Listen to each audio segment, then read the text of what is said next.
Hello అండి, ఇదైతే నా Saturday routine. First time vlog చేస్తున్నాను. సో వీడియో మొత్తం చూసి కొంచెం సపోర్ట్ చేయండి.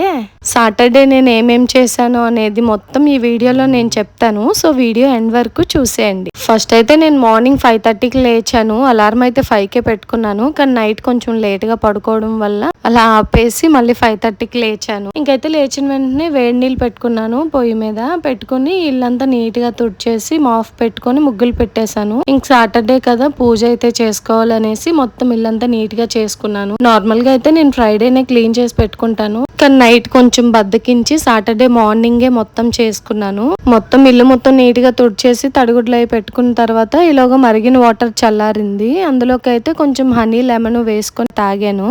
ఇంకా పూజ చేసుకోవాలి కదా, తలస్నానం చేద్దామని వెళ్లే లోపే మా మామయ్య వచ్చారు. నాకు గోల్ తీసేయమ్మా అనేసి అన్నారు. బుధవారం నుంచి అంటున్నారు ఆయన.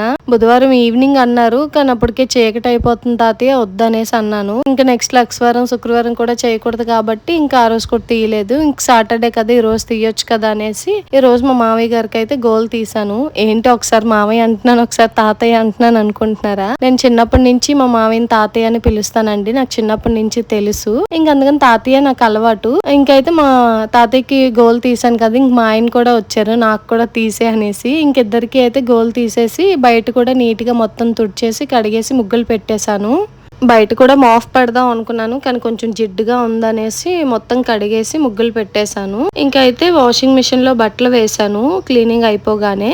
నెక్స్ట్ అయితే మా తాతయ్యకి గంజన్నం పెట్టేశాను. రోజు చల్లదనమే తింటారు. టిఫిన్ చేసినా కూడా తినరు, చల్లదనమే పెట్టమ్మా అంటారు. ఎందుకంటే ఫస్ట్ నుంచి అలవాటు కదా, అందులోనూ ఎండాకాలం కదా వేడిగా ఉంటది, చల్లదన్నం తింటే కొంచెం చల్లగా ఉంటుంది అనేసి అదే పెట్టమంటారు. మా అత్తయ్య అయితే అంబలు చేశారు.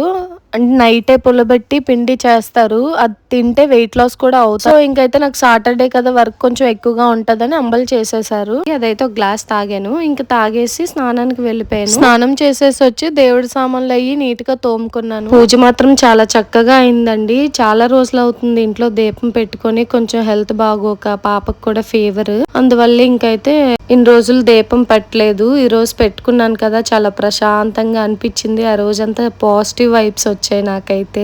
ఇంకా పూజ అంతా కంప్లీట్ చేసుకున్నాను నీట్ గా. ప్రసాదం కూడా చేద్దాం అనుకున్నాను, కానీ టైం సరిపోక బనానా ఇంకా మ్యాంగో పెట్టాను ప్రసాదం కింద.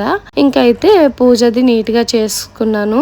రోజు కాకపోయినా అప్పుడప్పుడైనా అలా దీపం పెట్టుకుంటే కొంచెం మనసు అనేది ప్రశాంతంగా ఉంటుంది నాకైతే. ఇంక పూజ అంతా కంప్లీట్ అయిపోయిన తర్వాత మా వారితో ఆశీర్వాదం తీసుకున్నాను. దీపం పెట్టిన ప్రతిసారి ఆయనతో ఆశీర్వాదం తీసుకుంటాను. ఇంక పూజ అయిపోయిన తర్వాత మేడ మీదకి వెళ్ళి ఇద్దరం బట్టలు అయితే ఆరేసేసాము. ఇంకా బట్టలు ఆరేసి వచ్చిన వెంటనే వంట చేయాలి కదా, ఇంకా అందుకని పొయ్యి మొత్తం నీట్ గా తుడుచుకొని ముగ్గులు అయితే పెట్టాను. పొయ్యికి పూజ చేయడం అంటే నాకు చాలా ఇష్టం అండి. ఊర్లో ఉన్నప్పుడు అయితే కట్టెల పొయ్యి ఉండేది అమ్మ వాళ్ళ ఇంట్లో. గ్యాస్ స్టవ్ కూడా ఉందనుకోండి, కానీ మాక్సిమం పొయ్యి మీదే వండుతారు. ఆ పొయ్యి అమ్మ క్లీన్ చేసినప్పుడల్లా ముగ్గులు నేను పెడతా అనేసి వెళ్ళేదాన్ని. ఎందుకంటే నాకు చాలా ఇష్టం అలా ముగ్గులు పెట్టడం, చాలా సాటిస్ఫైయింగ్ గా అనిపిస్తది ముగ్గు పిండితో అలా ముగ్గులు పెడుతుంటే. సో ఇంక నాకు అదే అలవాటు. పొయ్యిని మాత్రం ఎప్పుడు నీట్ గా చూసుకుంటాను. ఇంక ముగ్గులన్నీ నీట్ గా పెట్టేశాను. పెట్టేసిన తర్వాత ఇంక వంట అయితే స్టార్ట్ చేశాను.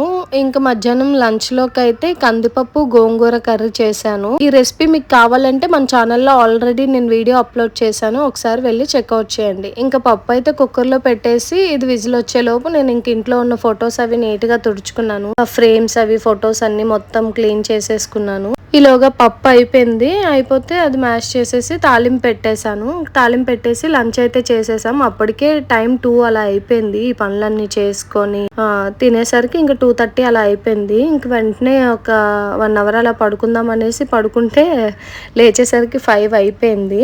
ఇంకా టైం అయితే 5 అయిపోయింది కదా, ఇంక మేడ మీదకి వెళ్ళి ఆరిపోయిన బట్టలు తీసుకొని వచ్చి మడత పెట్టేసి మేమైతే షాపింగ్కి బయలుదేరాం. నేను మా చెల్లి మా చింతల్లి ముగ్గురం. చాలా మంది అంటారు మా చెల్లి నేను ఒకేలా ఉంటామని, కానీ మాకైతే అలా అనిపించదు. నవ్వుకుంటాం, ఏంటి అలా అంటున్నారు, అలా ఉండం కదా మనం అనేసి. మీకు కూడా అలా అనిపిస్తే కమెంట్ చేయండి. ఇంకైతే షాపింగ్కి వెళ్ళాము. చాలా బట్టలు చూసాము. త్వరలో మా స్పెషల్ డే వస్తుంది, అందుకని వెళ్ళాము. ఆ స్పెషల్ డే ఏంటనుకుంటున్నారు? కమెంట్ చేసేయండి. షాపింగ్కి వెళ్తే మా చింతల్లి బ్లాక్ షూ చూస్తుంది. వద్దు చిన్ను నీకు అవి సరిపోవు అంటే సరేలే అమ్మని వదిలేసింది వెంటనే. మన లేడీస్కి ఉన్నదే కదా యాజ్ యూజువల్. మొత్తం అంతా చూసాము, కానీ ఒక్కటి కూడా కొనలేదు. బయటకు వెళ్ళిపోయాం. ఏం కొనలేదు కానీ దగ్గర 2 అవర్స్ అందులోనే ఉండిపోయాం. చాలా అంటే కలెక్షన్ అయితే మాకు నచ్చింది, కానీ బిల్లింగ్ కౌంటర్ దగ్గర ప్రాబ్లం అయ్యి వదిలేసి వచ్చేసాం. మళ్ళీ సండే వెళ్ళాల్సి వస్తుందేమో, ఎందుకంటే తప్పనిసరిగా షాపింగ్ చేయాలి. ఇంకైతే ఇంటికి వచ్చేసరికి 10 అలా అయిపోయింది. తినేసి పడుకుని పోయాం. ఇదండి నా సాటర్డే రొటీన్. వీడియో నచ్చితే కొంచెం లైక్ చేసి షేర్ చేసి సబ్స్క్రైబ్ చేసుకోండి.